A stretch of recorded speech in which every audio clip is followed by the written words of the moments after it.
ছাত্র আন্দোলনের নেতা হাসনাত আব্দুল্লাহ সার্জি সালাম বিভিন্ন বক্তব্যে বলেছেন যে 5ই আগস্টে যদি ইসলামী আন্দোলনের নায়েবে আমির আল্লামা মুফতি সৈয়দ ফয়জুল করিম 2 লক্ষ সৈনিক নিয়ে সর্বপ্রথম ব্যারিকেড না ভাঙতেন, ইতিহাস ভিন্ন হতে পারত। জোরে কোন ঠিক কি?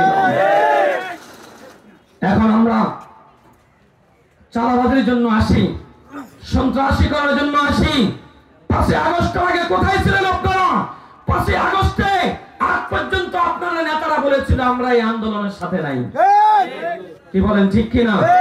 এখন যখন গণঅভ্যুত্থান হয়েছে, এদেশের মানুষ স্বাধীন হয়েছে, এখন সমস্ত সবাই ক্রেডিট নেওয়ার জন্য চেষ্টা করতেছে।